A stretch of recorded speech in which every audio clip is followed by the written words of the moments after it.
Hey,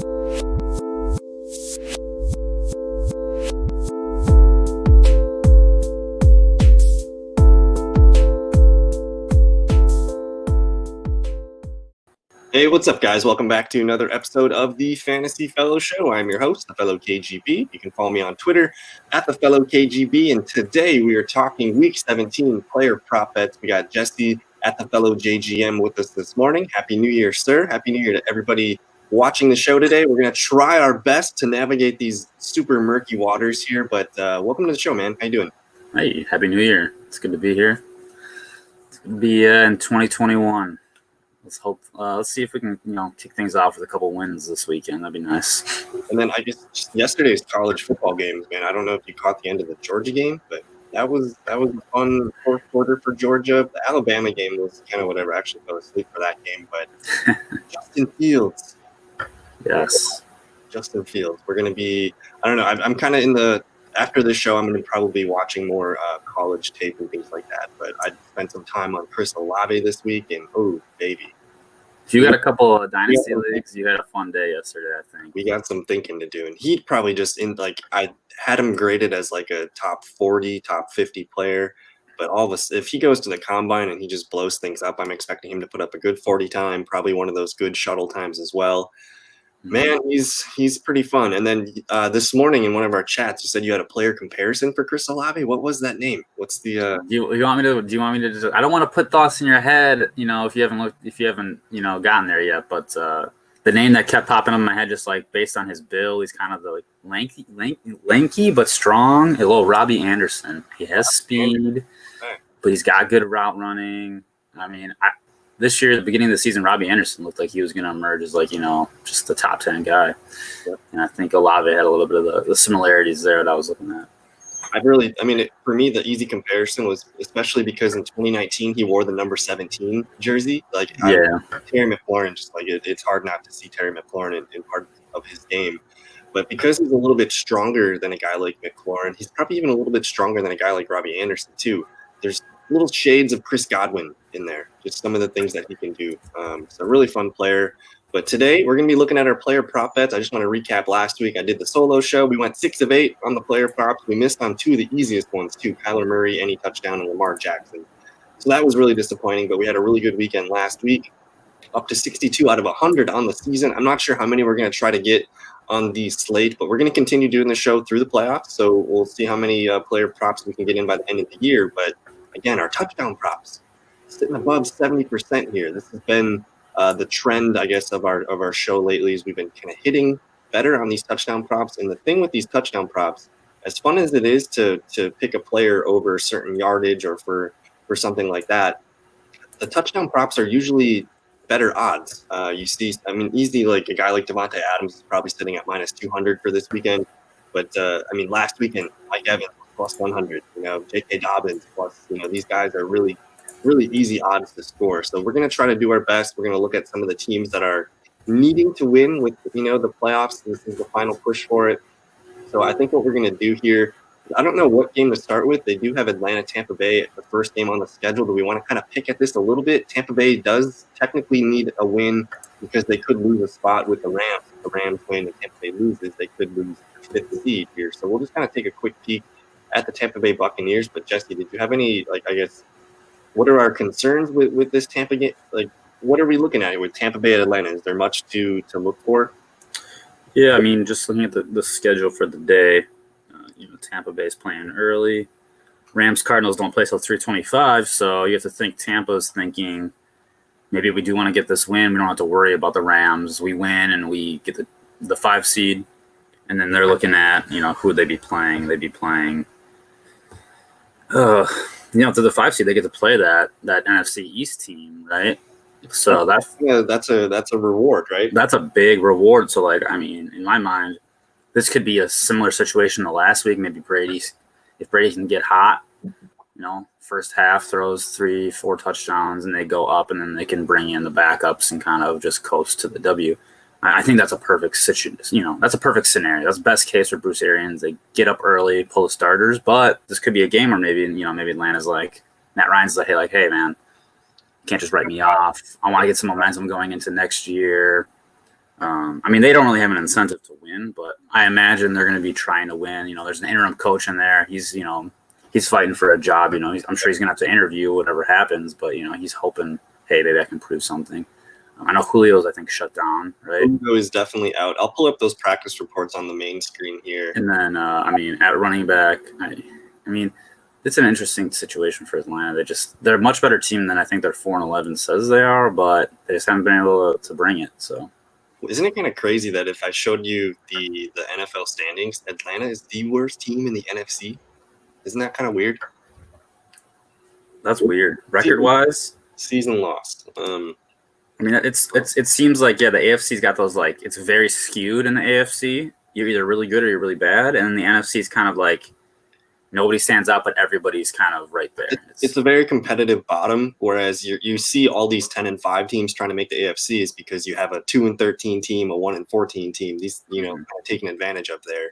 So Atlanta, the worst team in the NFC, kind of a weird season here. They did say Julio Jones out, and I think the third or fourth receiver here, Brandon Powell, is out. I think the only recommendation for a touchdown odds here with Atlanta is Calvin Ridley. Don't get cute with it. Sure, Russell Gage could score. You could mess around with some of the running backs, but what trust do we have with the running backs at this point? It could be any of them doing any little thing. I have a high suspicion Atlanta's probably taking a running back next year, or at least looking to sign a running back.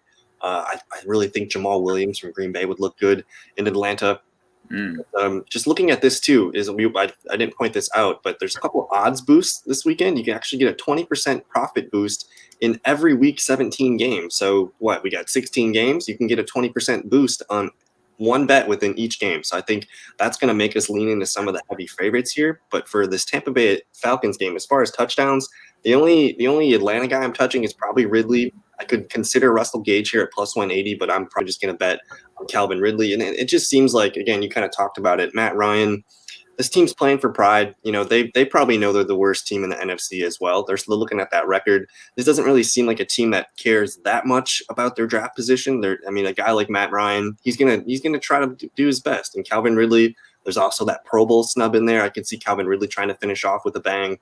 So at plus 108, even without the 20% profit boost, that does seem pretty strong. And then just on Tampa Bay's side, let's just kind of set the narrative here. Ronald Jones has been out for 2 weeks. And then last weekend against Detroit, that was kind of the tune-up game, I think, for the playoffs, because even though they benched Tom Brady at halftime, Mike Evans continued to just smash. Chris Godwin stayed in. Antonio Brown stayed in. Leonard Fournette. And then also Keyshawn Vaughn got some run. So for me, just thinking in coaching terms, playoffs start next weekend. Ronald Jones been out 2 weeks. They're going to try to get Ronald Jones revved up, because we've seen when he gets the ball a certain amount of times, good things happen. He keeps Tampa Bay on schedule and on balance. Minus 106 to score. I don't know if anything intrigues you there. Do you like Ronald Jones or any of these receivers here? Yeah, no, last week was weird. Just the touchdowns came from everywhere. It seems like you could have bet on every Tampa Bay guy to score, and you would have hit, except Leonard Fournette. Did they get a rushing touchdown last week? I think even Fournette got in there. So you had, I like the train of thought. Hey, Rojo's been out 2 weeks. We want him ready for the playoffs. So let's just get him in there and get him carries, get him going. So I think it might be interesting. We don't get a rushing yards prop, which is interesting. One of my favorite bets, I think, for this game, Mike Evans is just, he's so hot. He's 40 yards away from 1,000, which would make him the first receiver to start his career with, seven straight 1,000-yard or 6 straight 1,000-yard seasons. I think Tom Brady's kind of like, I don't know if it's been, what it took, but like Chris Godwin, Mike Evans, Gronkowski, those are the three guys. You keep throwing the ball, good things are going to happen. And Mike Evans is 5. Yeah, so I like him for the touchdown. I like him for the receiving yards. His over/under is 65.5. It's minus 125, but if you do the 20%, the boost, I think that gets it close to even odds. Just under even odds. So I'm intrigued there, because I think, like you said, Tampa Bay is going to want to win this game. I think they're going to try and do it early and just do it. The formula is going to be the same as last week. And we've been with Atlanta's defense all season. Yeah, Atlanta's defense, if I recall, they're okay against the run, pretty bad against the aerial attack in general. So they fell out of last place against the quarterback because of what Detroit did last weekend with Tampa Bay. So Right. Atlanta was sitting at 32 basically every week this year, but now they're 31. They allowed 30 touchdowns, through the air and over 4,500 yards. I think that's the most, maybe the second most passing yards here. And then against receivers, I think you're going to continue here. We'll filter by PPR here as well. Atlanta they're a bottom 4 team here against the wide receivers. So this is going to be where we want to target. I'm curious. We did have a game with these two earlier in the season. I wonder if we can quick look at that to see if we have any kind of tell. This was 2 weeks ago they played. So this box score should be pretty. This was that game where Brady was like, first half garbage, second half he was like, hey, don't forget about me. You see Leonard Fournette with two goal line touchdowns there, 49 yards on 14 carries. But Mike Evans, I think we were all watching this game, and I think Mike Evans, this was the game where he got down to the one twice. Yeah, man. So 6 for 110. It seems like Mike Evans is just hitting his stride, and it's kind of the reverse narrative of what we thought coming in. Like in the summer, everyone's like Chris Godwin, Julian Edelman, like that's the move, right? But it looks like Mike Evans is if there's a play that needs to be made, Tom Brady goes to the top of the order with Mike Evans. So I agree. If you're betting on a receiver, it's probably Mike Evans. I do like the 65.5. Give that the 20% boost, but I'm probably going to lean into that touchdown prop at plus 125. That's where I think the money can be made. So if we're going to probably click 12 of these to put on on the right side of the screen here. Should we take the Evans? Should we take the Ridley? Which one do you feel more comfortable with? I mean, I like the double stack on Evans, to be honest. I think he can hit 66 and a touchdown this game. I have no doubts. I have no qualms about that. I mean, if you look at Atlanta, you beat them through the air. I mean, maybe the goal line touchdowns fall to Fournette. Maybe Evans gets 2 touchdowns and doesn't fall 1 yard short, and I hit my 3-team touchdown parlay, and it would have been a great day. I'm just taking a peek quickly at the receptions. I'm just going to take a peek here. I'm always interested in these plus, the 2+ touchdowns to score here. You got Mike Evans, big 650. You could throw a little bit at that. That'd be kind of fun. But I think if you're doing this with a 20% profit boost on every game, I'm going to probably take the Mike Evans straight up at 125. And then I'm going to take the over for 65.5 yards and apply the boost to that. I think that's probably the way I would do it. I also I kind of like Gronk in this game as well, for touchdown purposes. Atlanta is just brutal against the tight end.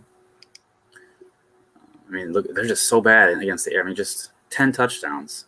I think Gronk scored their first when they played 2 weeks ago as well. I mean, 3 for 29. 3 for 29. No touchdown that game. I thought I remember he had 7 targets. I'm pretty sure there was an end zone target that's in the back of my mind there. So that was last week he scored. So yeah, but Godwin also scored in this one. It looked like that was the big Antonio Brown play. Yeah. Godwin scored in back-to-back weeks here. So I think the thing is that we really like Tampa Bay's receivers. Probably the pecking order is Mike Evans, Godwin, Gronk. That seems pretty basic.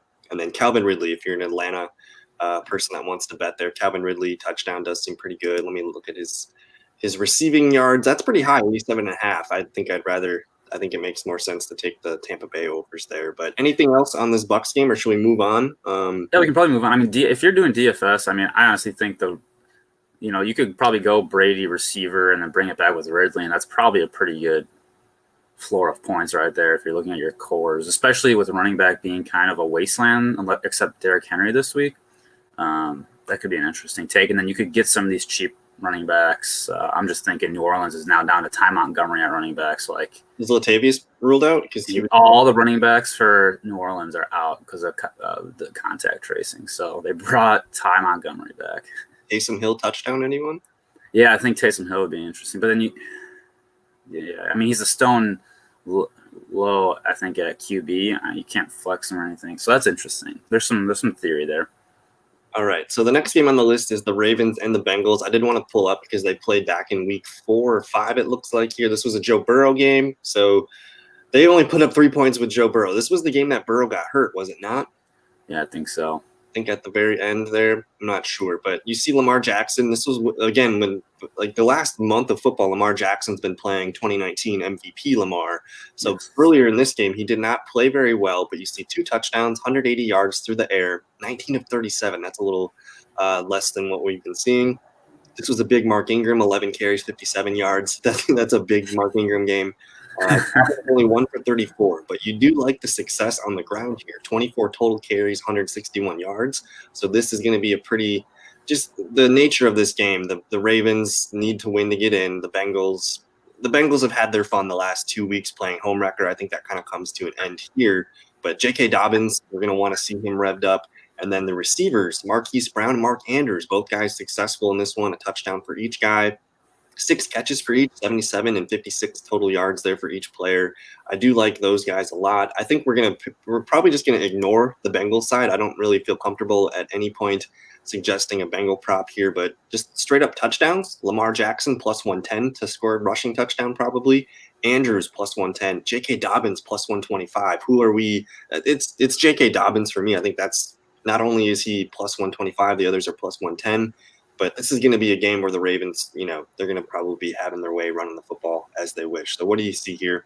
Yeah, I think I'm all in on the rushing game. I mean, I could see them easily clearing the 200-yard mark, just run, get the game over with, get into the playoffs, and go on. I mean, Lamar Jackson plus 110 is nice. J.K. Dobbins 125 is nice. Gus Edwards 145. I mean, there's a lot to, those are all good odds too. I mean, so take one of them, take two of them. J.K. Dobbins plus 125 is probably the. I just want to pull up the box from last week's Ravens. I think it's going to be very similar to this Ravens-Giants game. Yeah. Gus Edwards actually lead the team with 15 carries, 85 yards. Lamar 80 yards. But J.K. Dobbins 11 for 77, and he's been the one getting the touchdowns near the goal line. So that kind of feels weird. You think it should be Gus Edwards. He's a bigger back. But they do seem to be giving Dobbins the keys when they get close. But then Mark Andrews, man, continues his really good run here. Marquis Brown dipped a little bit in terms of his output with yards and receptions, but he gets a touchdown. So he's been on a little touchdown streak the last maybe 5 or 6 weeks. But I have a little bit of a struggle and pause there to bet on the passing options here. If I'm taking one of these, I'm taking Dobbins here at the plus 125. Let's take a peek quickly at we'll look at the rushing yards first. Only Lamar and Dobbins here. Mm-hmm. Dobbins 70 yards. I don't hate it, but let me just let's take a look at what Mr. Dobbins has been. This is a game where Lamar, Gus, JK, they could all get 15 carries this game, and they could just onslaught them. Basically the last month and a half, J.K. Dobbins, you see 77, 64, 53, 71, and 70 yards. So it's a pretty good line here, but maybe I don't know. They've been giving Gus Edwards a lot of run here, so I think I feel more comfortable with the touchdown prop. I mean, did you see the touchdown? It's 5 straight games with a touchdown. I mean, there's no reason why they shouldn't get another one. So I like that. I think I'm okay with avoiding the yards. And then looking at the receiving yards real quick. Mark Andrews, 51.5. I think I'm taking that. It looked pretty low. I mean, I think he's definitely been hitting that with Boyle out. He's been on the field a lot. And here's what I love is the last 5 games, Mark Andrews' lowest output has been 61 yards. Now, before that Week 10 injury with Nick Boyle, Mark Andrews' season high was 58 yards. So the last 5 games, those have been his 5 highest outputs. And just the targets, the receptions, everything's been really consistent with Mark Andrews. I don't really see that changing. Again, he did go 6 for 56 and a touchdown against Cincinnati back in Week 5 here. So if you're looking for a yardage prop over, 51.5 feels too low for Mark Andrews. I would expect him to get fed pretty early too. You can apply the prop boost of 20% to that. I do like 51.5 there, but it's kind of a shame we don't really have a lot of numbers to look at here. I think I'm cool locking in the Mark Andrews yardage. That's too low. And again, if they want to win, he could hit that in the first quarter, to be honest with you. 3 catches for 52 yards. That's a dude that gets the ball, and he can – sometimes he just looks so wide. He kind of has that Kelsey factor where you need to cover him, but, somehow he's wide open and gets a 30, 40-yard catch, and you're like, why are defenses doing this? Yeah. So that feels pretty good. The Bengals have been one of the, not as great teams against the tight end. You see they do rank 28th.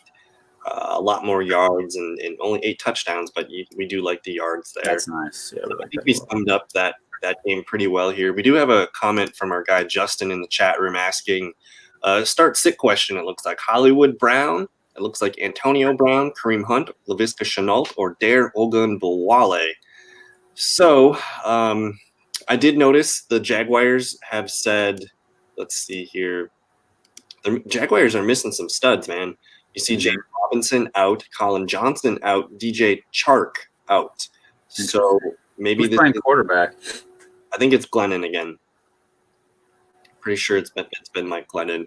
Well, rule 1, don't play championships week 17. 17, yes. So number 2. Whew. Kareem Hunt maybe is an interesting guy. Yeah, I mean, the Pittsburgh games, I just wonder how, if they're not playing Big Ben, are the Steelers going to sit some of their key defensive players too? I mean, how much run is Watt going to get? It's definitely interesting because I think Kareem Hunt is obviously, the most talented player of this group. In the Colts in a must-win game. Antonio Brown is kind of fun. I think Marquis Brown is the one guy that sticks out more than the others because we've actually been using him consistently the last few games. And a scrub game against Cincinnati, like I could see that being a pretty good game for him. He did score in that game earlier this year too. So I think for pecking order and just guys that I think Marquis has earned our trust. The last 5 games, he's been maybe a top 20 wide receiver. So I'm leaning towards Marquis Brown here being the call. You do risk a little bit of that game getting out of hand. So I think the 2 that I'm going to probably entertain here is Marquis Brown, the first guy, and then probably Kareem Hunt, again, just because of a trust factor. I do think Cleveland should be able to establish the run. They're playing against Mason Rudolph. That seems like a low-scoring, kind of grinded-out game. And the receivers are just coming back from health too, so you should continue to see a focus in the run game. But Hollywood Brown, I think, is the call here. Yeah, I mean, it's hard to trust the Jaguar in this game. Laviska is, I guess he's the number 1 option. But the question is, do you want to trust a rookie with Mike Glennon? I think Hollywood Brown is a good call here. I think Hollywood gives you a little bit of that safe floor, but he also gives you, big play upside. So I think Hollywood at this point has earned the trust. And the Ravens do need to put their foot on the gas in this one. They do need to – they can't let the Bengals hang around. The Bengals have been a tough out the last 2 weeks. They beat the Steelers, and then they beat who'd they play last week? Who'd they win against last week? Yeah, I don't know, but they got that W. 2-win streak here, Texans and Steelers. So there you go. They're playing pesky football. I think the Ravens are going to dial up. They got to stay revved up with Hollywood Brown. You got to keep that guy's consistency and his confidence up. So I do like Marquis Brown the best out of that group. But we're kind of looking around here. I think we talked enough about the Ravens and the Bengals. Marquis Brown is at plus 200 to score a touchdown. If you're feeling a little risky here, that could be kind of fun. That's a really big potential winnings there. So that one, I think I'd be okay. I'm probably going to put that like in the bets to consider column because at plus 200, that one feels pretty good. But now we're moving on to the Steelers and the Browns.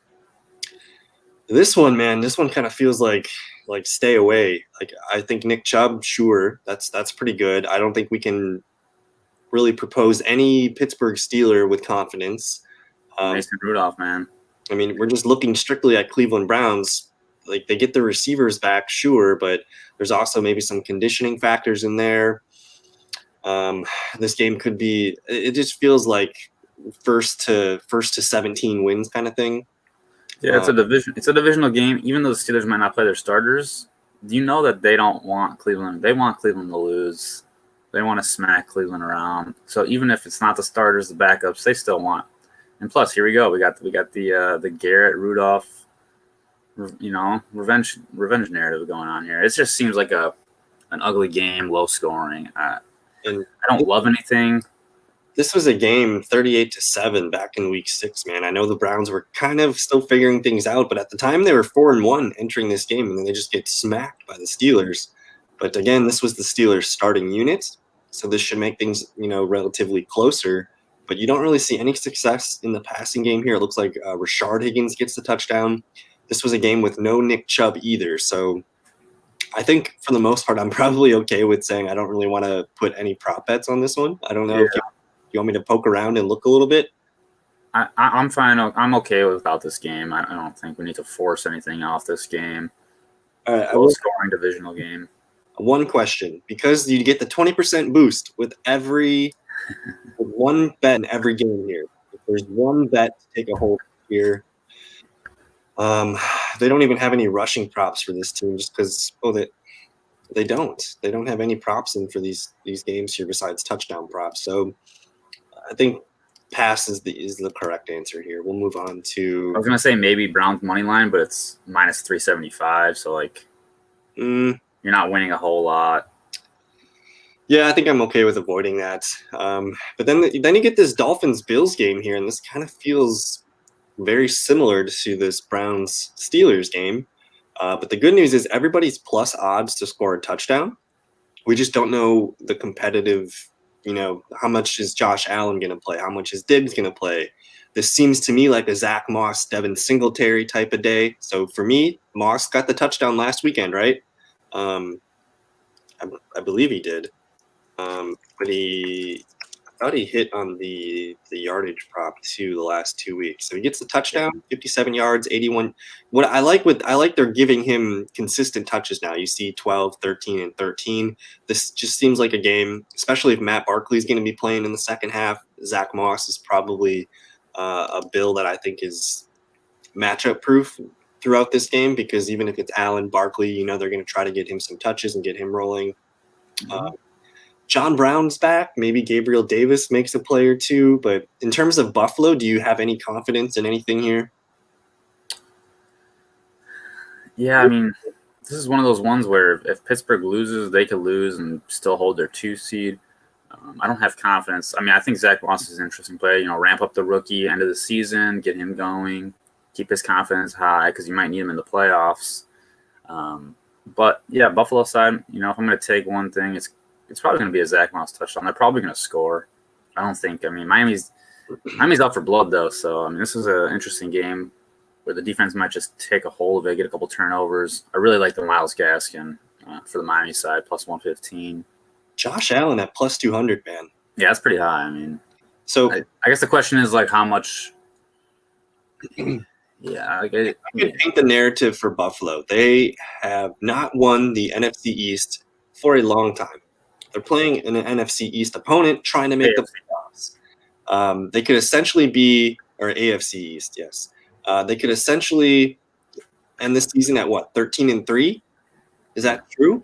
That's – to me, if you're Buffalo, that's kind of something to be proud of and to play for. So, there is an opportunity where Josh Allen could play well into the fourth quarter if that's a game that they want to make sure that they just finish the season strong, with a young team too. I could see them wanting to make sure that the Dolphins, a rival, doesn't make the playoffs. There's kind of that play in it too. So the 2 bets that I'm looking at here in this AFC East battle is Josh Allen and Zach Moss. These are pretty good odds here. Let's take a peek. I guess the only Dolphin I feel comfortable betting on would be Myles Gaskin at plus 115. Let me actually pull up, because I think these 2 teams have one game for sure. I think it might have been earlier in the season. So we'll see. What do you think about that Kenny Stills signing? That's an interesting little deep threat. When did that happen? Earlier in the week? Yeah. He's probably not going to play much. Snaps maybe. They might try and get him some run in the second half, depending on how the game goes. Definitely some opportunity there. But this was a game back in week 2. Fitzpatrick kind of threw wild here, and this was a tight game, 31-28. Josh Allen, though, 4 touchdown passes. You see Diggs go off for 153. John Brown had some fun. Gabriel Davis here, and then tight end Reggie Gilliam. Gesicki was the guy. I was thinking for Miami if you're going to look at the passing, because Parker's banged up. We don't know if he's still Q, I think. And then Preston Williams, is he maybe coming back this week? I think either way. I think they've pretty much said Preston Williams will see you next year. Yeah, so Q there. Q for Jakeem Grant. I think he's been full practice all week, so that's really good. And then Parker's been limited, so I think this makes sense. If you're betting on any Dolphins touchdown, it's got to be Gesicki. It's got to be probably Myles Gaskin. Those are 2 pretty good ones here. And then with Gesicki, 225 is 225. Woo! That's kind of like Marquis Brown territory for me there. And the Buffalo Bills, man, not good against the tight end. Over 900 yards, 83 catches, 8 touchdowns. Like we said, this was the big game for Mike Gesicki earlier in the season. 130 yards and a touchdown. My God. That was Ryan Fitzpatrick, but I think Gesicki at this point has proven that Tua, Fitzpatrick, it really doesn't matter. Yeah, he's got a good connection going with Tua. So that's an interesting one. I'm intrigued there. So just looking real quick, I don't see any rushing props in this one. So that's what's kind of tough right now. And that's why I think we're going to probably lean into some of these touchdown odds is because we're still waiting on actives and inactives for a lot of these teams here. I could probably hit refresh and see if anything's been entered, but we're just not seeing a lot of yardage props. So for touchdowns in this game, if we're going to pick one, Jesse, who's the one guy here that makes the most sense for us to put on our slip? It's probably Gaskin, but 225 for Gesicki is calling my name a little bit. 115 though. Got Myles Gaskin. Buffalo's not great against the run.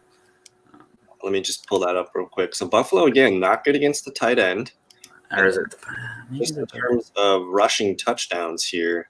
Maybe they're better than I thought. Filter that the other way.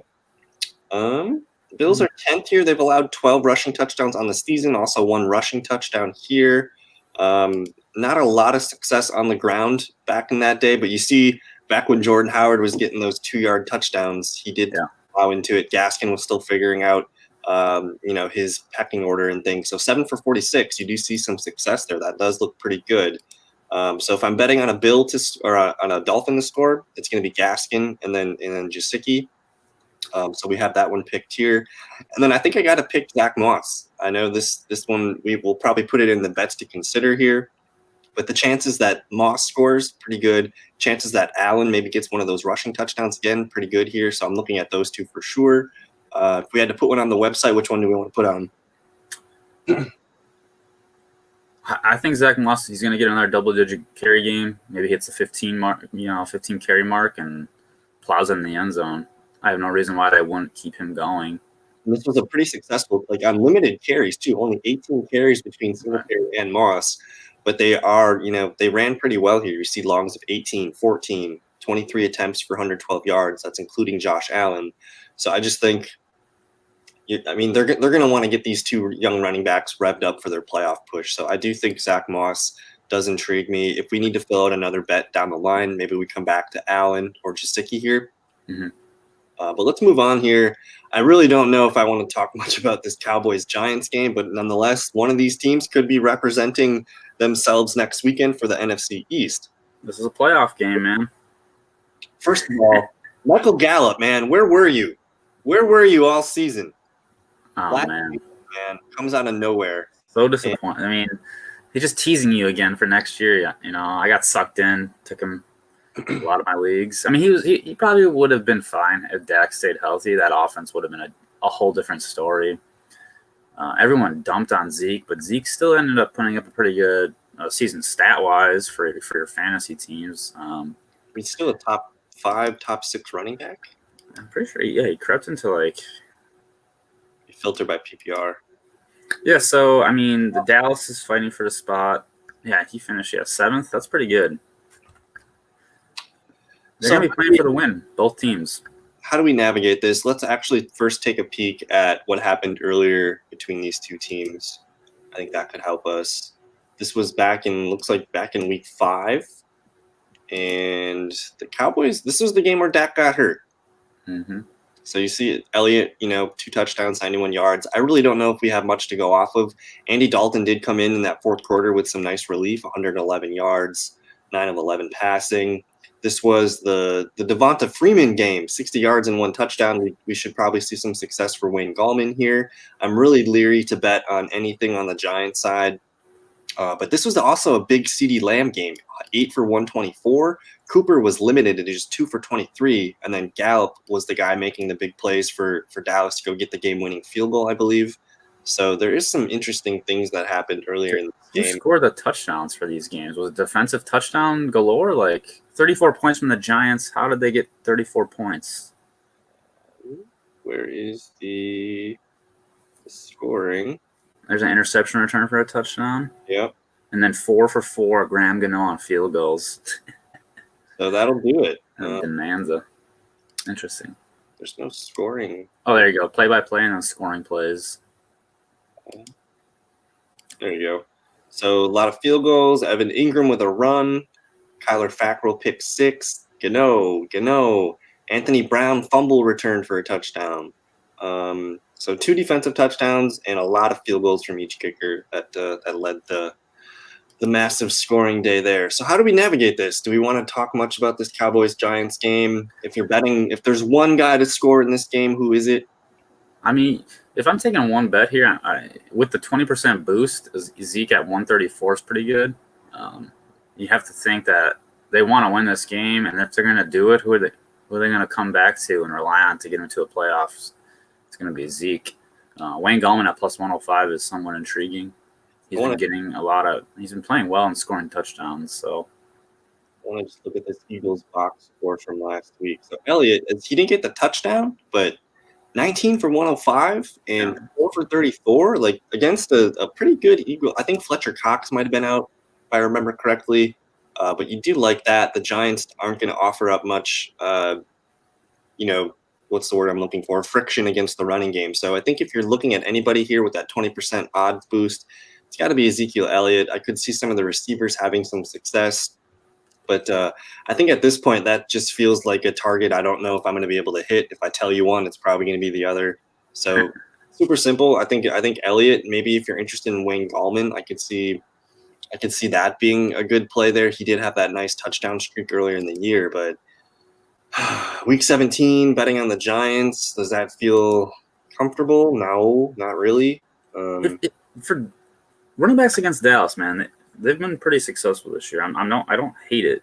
I don't hate that bet. It's plus odds, but it's Wayne Gallman. I guess they've allowed 15 touchdowns on the ground. No receiving touchdowns. They're actually a pretty good team with their against the pass catching back there. They've actually allowed, it looks like, some of the fewest receptions to running backs. Wayne Gallman has definitely slowed down the last few weeks. If we will dig into I'm not sure what why that is. I'm not entirely sure what. Cowboys allowed the second most rushing yards to the running back position, but 130 yards behind the Texans there for worst place. But 15 touchdowns. I could see Wayne Gallman getting into there, maybe with the odds boost. Maybe that makes sense. Yeah, I mean, New York's just not been playing. They've been playing from behind the last couple of weeks, so they just haven't been able to really run as much as I think they want to. They might have a little more success with Dallas. Nothing feels like super great here. I mean, Zeke with the boost might be the best if you're going to take one, just because you want to hit that 20%. It's Zeke. I think, like you said, Zeke or Wayne, and probably whatever one we take, the other one's going to hit. So I might not even check. Maybe we'll come back to this one. If we have to, we'll pick one from that game. This is the next game here on the list, the Vikings Lions. I really don't really want to. Do I have to? Nah. A lot of starters are out on both sides. Mike Boone, baby. You're taking one, DeAndre Swift. I'm taking the boomstick. We should see Madison kind of ease back into things, but he's been out with COVID and injury, I think, the last maybe 3 or 4 games. So he's not going to, like, the odds of being at minus 150, I think that's stay away. That's kind of ridiculous at this point. If you're taking anybody here, Swift and the outside shot of Mike Boone at plus 190, those would probably be the plays. We know, did they say, is it Chase Daniel or David Blau getting the start? I don't know. But like you said, I'm pretty much staying away from this one. Stafford keeps practicing. I see no reason why Stafford would play in this game. Like, just keeps coming. He's so banged up right now. Why would you play him? He's one of those pride guys where if he can play, play. I can fade this game and maybe make a couple lineups with Mike Boone and DFS. I'd consider DeAndre Swift at plus 110 here. That could be kind of fun.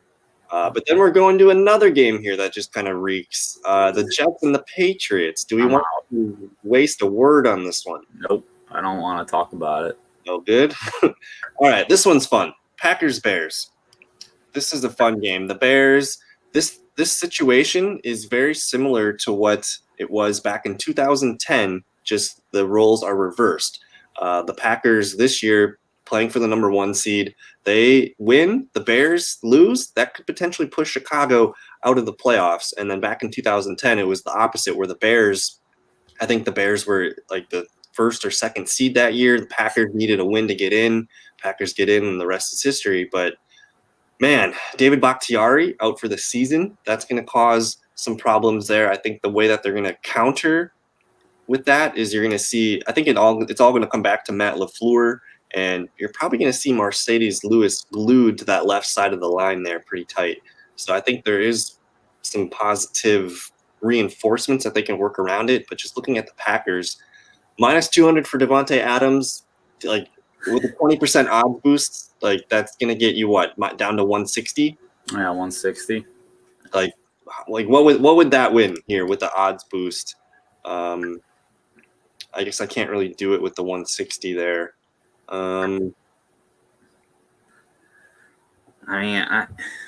It's 160.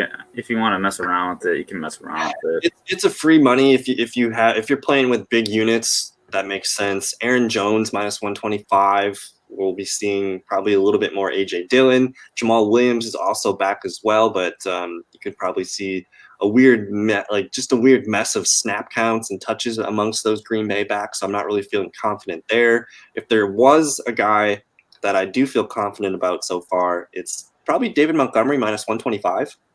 He had a pretty good game against the Packers.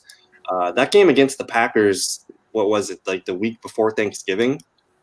He played pretty. I mean, that was his first that was like the start of his run, yeah. His run where he's been just kind of playing really good. So this was a game in Lambeau Field. The Bears put up 15 garbage points in the fourth quarter. This game was over at the end of the third. But Rodgers comes out 211, 4 touchdowns. The success on the ground is what really impressed me in this game. You see both running backs, Jones and Williams, get 17 carries, 90 yards, 73 yards, a touchdown for Williams. So a pretty good Bears defensive unit here just gets gashed on the run. Robert Tonyan, Davonte Adams, Alan Lazard, Mercedes Lewis catch the touchdowns. And then on the Chicago side, I think if you guys remember, David Montgomery probably took the second or third carry, 57 yards. Green Bay's defense has been kind of tightening up a little bit. They just held Derrick Henry to under 100 yards on 23 carries last week. So this team is definitely trending in the right direction. Snacks Harrison also back on a team. Well, he's not back, but he's with the Pack, so that's kind of fun. But Montgomery, you should see. I would assume he's getting more than 11 carries this time. That just feels like if Montgomery, you give him 11 carries, you're not going to win against the Packers. I don't see that being a way for success.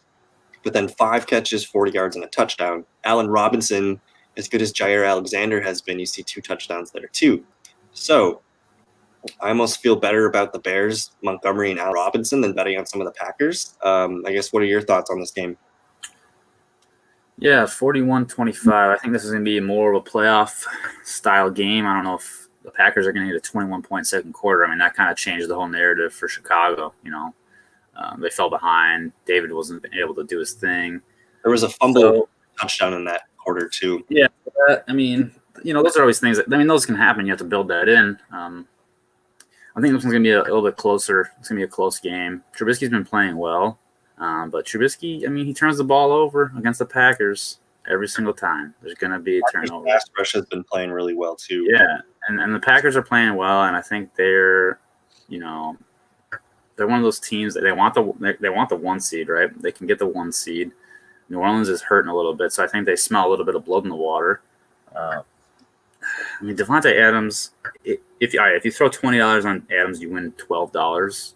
So whatever your units are, you might as well just throw it for a Davonte Adams touchdown because it's probably the minus 160 profit boost. Yeah, minus one. Yeah, with the profit boost, it's minus 167. So, it just seems like free money. The dude is unstoppable right now. Aaron Jones, we saw what happened last week with Aaron Jones. Did we trust that? Yeah, I don't know if A.J. Dillon's going to get the run again, but Montgomery is probably the safe bet for the touchdown if you don't want to go all the way down to Davonte Adams. But what about Allen Robinson at minus 106? He's probably the best player in this game with the lowest odds, if you're just looking at Adams, Jones, Montgomery, Robinson, 2 touchdowns against Green Bay. He has had success. If we go back to our friendly stat muse here, I think we even looked at this back in when this game was going. Allen Robinson has been pretty dang good against the Packers in his tenure with Chicago. So 8 for 74, the 2 touchdowns. 7 for 125, 7 for 102, 3 for 54, and a 4 for 61. That might have been Trubisky's rookie season. That might have been a different quarterback in one of those games. But he's on a really good streak here against the Green Bay Packers. -1 with an odds boost. That could be kind of fun. Yeah, that could be fun. I mean, what's his yardage at? His yards are probably close to 80, and that might be. I think if it's under 80, I'm probably intrigued. 75.5. What the? Woo! That's the one. I think I'm intrigued by that. I think, and he's the guy when in doubt, Trubisky knows where he's going. Again, he's right at it. 74 yards. It's a good line. But he's put up last year against Jair 125 and 102. So with the odds boost of 20%, that should get you pretty nice returns there. Weather looks good tomorrow in Chicago, so that's good. I did remember Rodgers was talking about some of the milestones that Davonte Adams needs to hit. He talked about receptions, yards, and touchdowns. Let me just take a peek here at the 2 touchdown odds because I believe Davonte is really close to setting some Packers. It's probably like +2 something here. I mean, he's +200. 2 touchdowns with Adams. That could be kind of fun. I should be able to do the math in my head. You put 20 on that, you're going to win, $40. So the way he's playing, I can't remember what the exact number is, but I just know that Rodgers has talked about Davonte's season-ending stats, kind of being in the back of his mind. He kind of knows Adams needs X amount of receptions, X amount of yards, and X amount of touchdowns. He's not going to he can't set the Packers reception or the yards because he's missed 3.5 games, but he can hit receiving touchdowns and he can hit the receptions total. So it looks like people are all in this receptions low. So not interested there, but I don't know.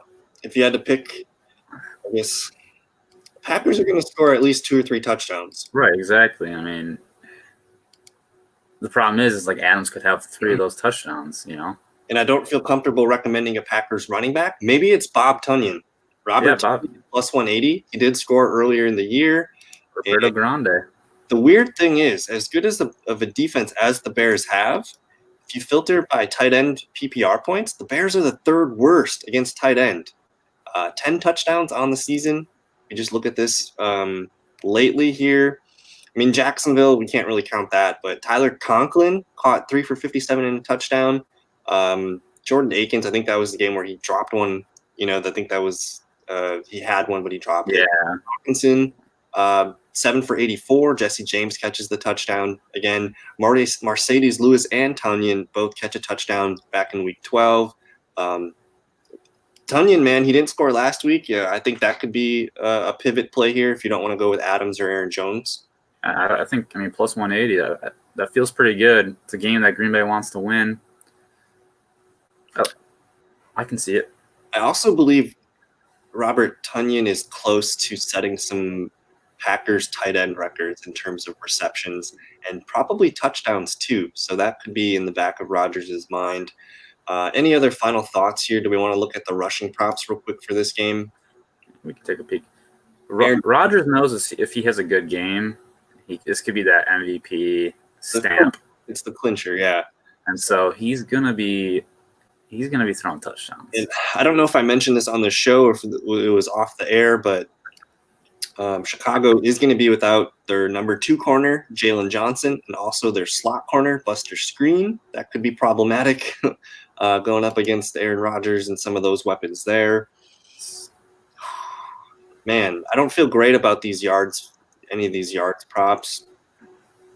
No.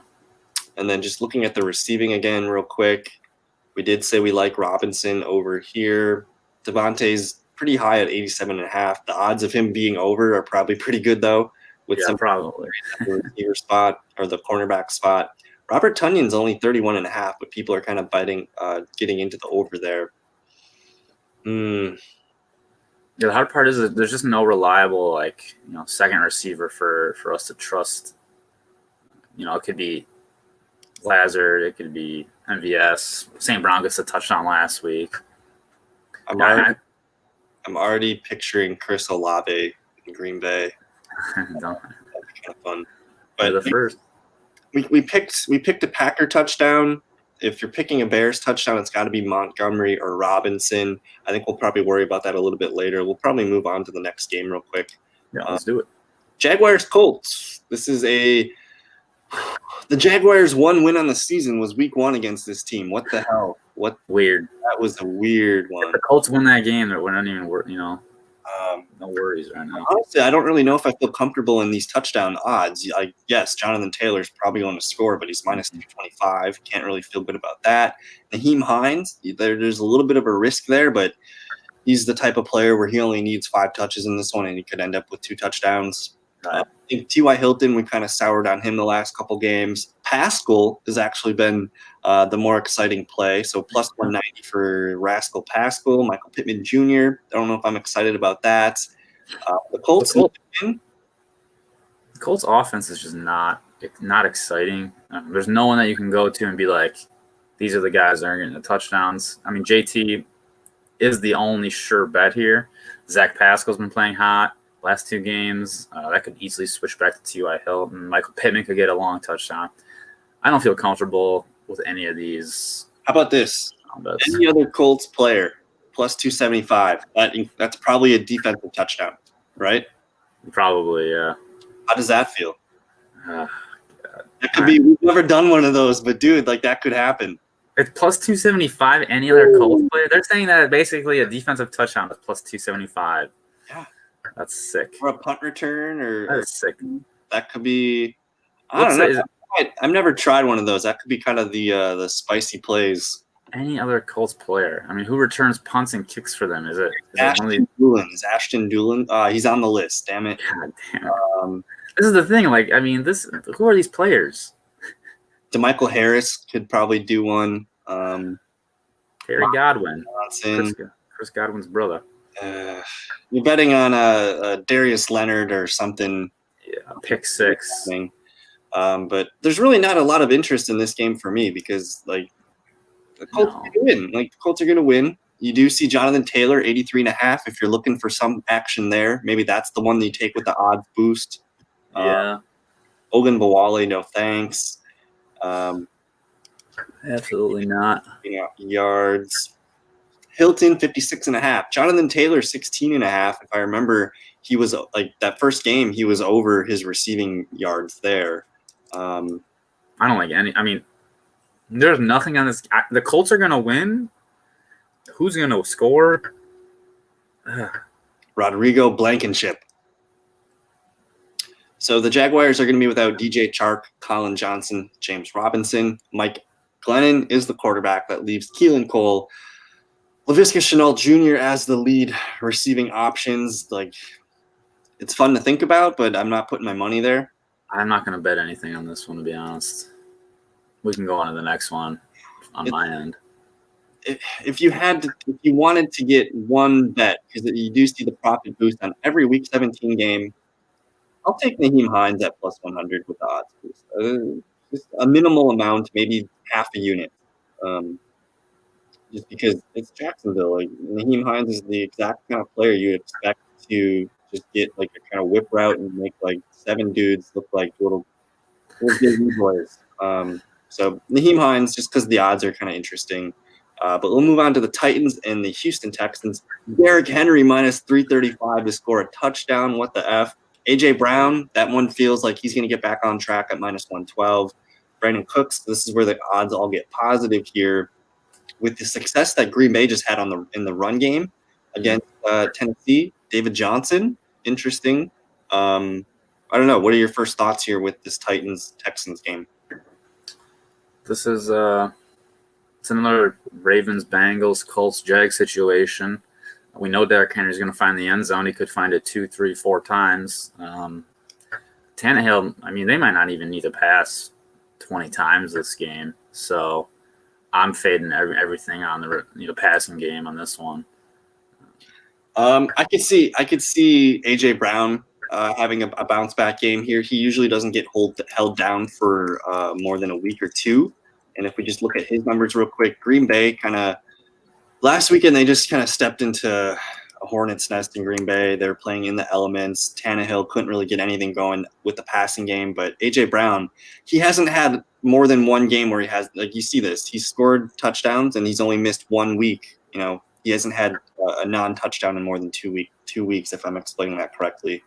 But that one does seem pretty interesting to me. -112 with the odds boost. Maybe that's the fun part. Should we look at the rushing and the receiving numbers real quick? I mean, if you want, this is just the one. I think Tennessee is just going to win. Tennessee needs to win, and Derrick Henry is going to score 3 touchdowns. There's nothing in here for us besides touchdown bets. So Derrick Henry to score 3 touchdowns. Should we look at that real quick? Or the plus twos? I mean, let's just it's the +2 for Derrick Henry is going to probably be like plus 150. Maybe with the odds boost. Yeah, we could spice it up. We're turning over all the rocks for you guys here. Derrick Henry 120 to score 2 touchdowns. 2 touchdowns. You could add a 20% boost to that. That'll give you what? Put it up to maybe 150. Yeah, just outside 150. It'd be like 142. Should we put this on the website? Derrick Henry 20% profit boost, 2 touchdowns. I mean, I can't see why not. I'm going to click it. I think no touchdowns for Henry last week. And the Texans are the worst team. They're so bad. We've seen it this year too. Derrick Henry, man, he had that the 90-yard touchdown run to finish the game. And they need a win. It's not like they can just like they can't roll over on this one. They the team that just got embarrassed last week. They're going to get what they do best. And week 6 against Houston, 202 yards, 2 touchdowns, and they also had 52 yards through the air. So this is happening. This is happening. 2 TD Derrick Henry is going on the website. Little Derrick Henry action there. 2 touchdowns going on the website. If you're not interested in the 2 touchdown Derrick Henry bet, I think AJ Brown is probably a safe bet with the odds boost. You'll get positive odds there. So I am into that. But I am an AJ Brown homer. So let's just finish up here. I don't know as far as prop betting, I want to bet on teams that have something to play for. Let me see what the next game here is. Seattle and San Francisco. San Francisco is benching a lot of players. A lot of guys are out. Chris Carson comes to mind as being the guy that I would take to score, but Brandon Ayuk. Yeah, I mean, look at this one's crazy. This is a crazy game. Kinlaw, Greenlaw, Givens here, Debo, Sherman, K'Wan Williams out. San Francisco is walking into this with a preseason squad, and Chris Carson's plus 100 to score. Is this too damn low? I like that. Do we just are we done here? Do we just take that and run with it? Let's do it. Yeah, we can run on. All right, that one feels pretty good. I'm going to put that towards the top of the list. Feels like a good play. We get the Cardinals and the Rams. It looks like Kyler Murray's going to play. We're concerned there. No Jared Goff. No Cam. I think Cam Akers is out.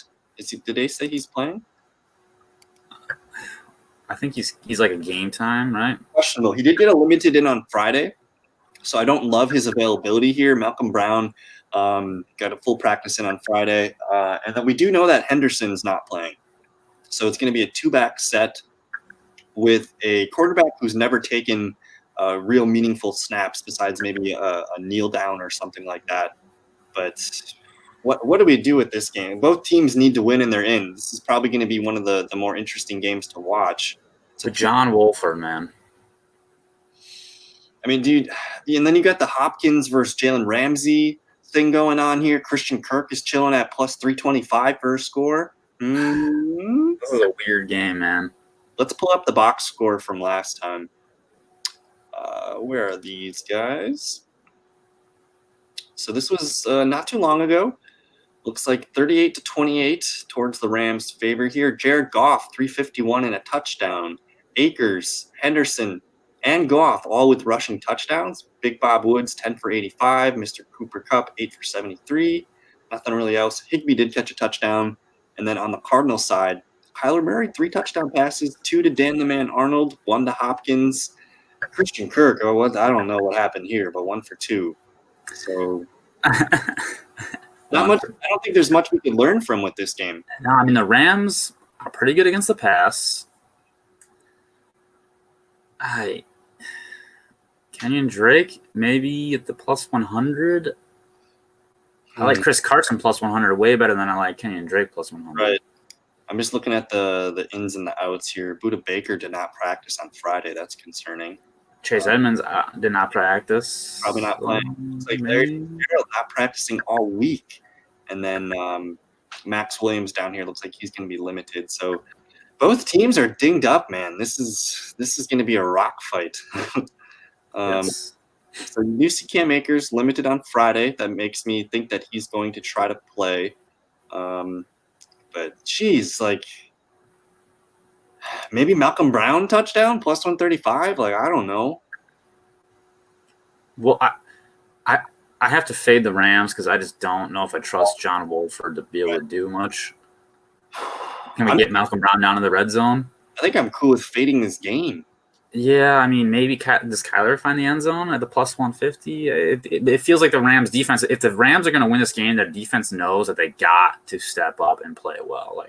So I missed on Murray last week. I put him on the odds for the website. He hasn't rushed for a touchdown often in the last month and a half. Only 1 touchdown against Philadelphia back in week 15, maybe, but he's starting to find his legs again. 8 for 75 last week against the Niners. Yeah. 47, 8 for 29. He's starting to be healthier again. So you kind of like that. But man, I don't feel comfortable. I don't have any good information here to lean into. A lot of teams. The Rams clinched the playoff spot. No, not yet, because if Arizona wins and Chicago wins, they're out. Yep. So I'm fine. We've talked about other teams and other bets that I like a little bit more. What do you do with this Chargers-Chiefs game, man? The Chiefs don't need to play. Let's see who here's all. I think is Pat Mahomes officially out. So Watkins out, Tyreek out, Clyde Edwards out. Is Travis Kelce gonna play? I mean, he's gonna try. Maybe just take Travis Kelce receiving yards. In terms of Chargers, does anything make sense? This is another game where I kind of want no part of it, man. I mean, the Chargers are. Yeah, this is a mess. And then Raiders Broncos. What is Chad Henne's the starting quarterback, so that's official. That Eagles Washington football team. There we go. This is the final game of the regular season. We get Eagles Redskins for Sunday Night Football. Jalen Hurts rushing touchdown plus 200. There is no Miles Sanders, so I think he's out. Yeah. Let me just double. I did see that he was out, but just Dallas Goedert also out. Fletcher Cox is out. Derek Barnett out. Deshaun Jackson out. Jordan Mailata out. Richard Rodgers out. Miles Sanders out. Can you go to Washington's injury report quick? Take it, Washington. Jesus. And if they win, they get to play it. They're in, right? Thomas Davis. Gibson not practicing all week. I wanted to say, and neither is Terry McLaurin, dude. This game is ugly. I can't do it. Can't do drinks. No drinks. Can't do it. Jalen Hurts, though, plus 200. Let's take a look at the rushing yards. I'm curious. There's not going to be anything. So we've only got 10 bets on the slip. Should we double down and look at some of the ones that we didn't click on? We talked about Josh Allen, maybe a rushing touchdown for plus 200. That one kind of intrigued us. So we have 3 higher ones that we could look into. Josh Allen touchdown, Marquis Brown touchdown, Mike Gesicki touchdown. And then we also have I think we could take either Zeke or Wayne Gallman. Zeke with a 20% boost, I think we could probably. I think I'm good with that one. Zeke with 20%, that gets us like minus 110-ish. That feels minus 115-ish. But then this final bet, who do we put on the list here? Free money, Davonte Adams. I mean, if we want to take a W, that seems like the biggest W. If you want to say, here's a higher risk, something that we feel like could pay off. It's going to happen. It's going to happen. I mean, Josh Allen, Mike Gesicki, Marquis Brown are all intriguing. Do I feel comfortable with those? I don't know. Mike Gesicki feels kind of, I can't, maybe it could be some bias. He's been playing really well. Mike Gesicki has. Would you rather, for the Packers score, would you rather bet on Tunyon at plus 180, or do you take Adams with the odds boost? Is that any question? You got to take Davonte to score. Yeah, I think that's the one. So I'm going to remove Tunyon from the list. We're going to put Adams at minus 200 with the boost. Now that still allows us to pick either Gesicki or Marquis Brown or Josh Allen.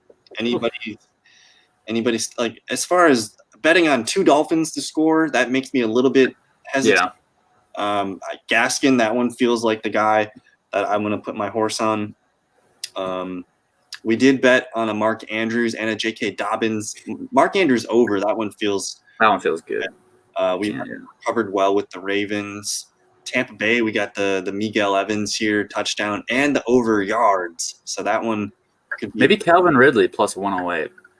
Calvin Ridley plus 108 to score. Let's not even think twice about it. Let's just. I like that.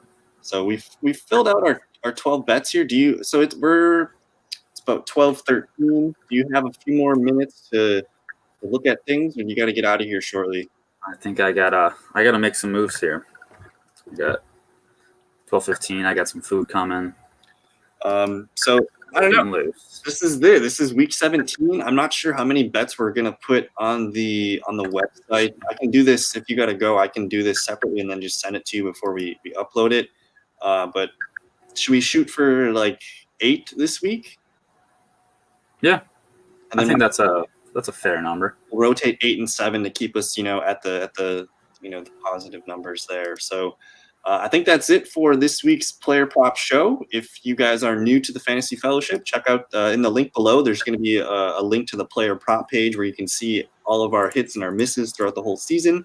Again, we're 62% on the season. We're doing really well on the touchdown props, so that's where we lean. But yes, thank you guys for hanging out. Good luck with your Week 17 prop bets. Enjoy the football. It's the last week of the regular season. Thank you so much, Jesse, for hanging out today. You can follow him at the fellow JGM. You guys know where to find me. But again, thank you guys. Enjoy the rest of your afternoon, and we'll see you guys in another video. Peace.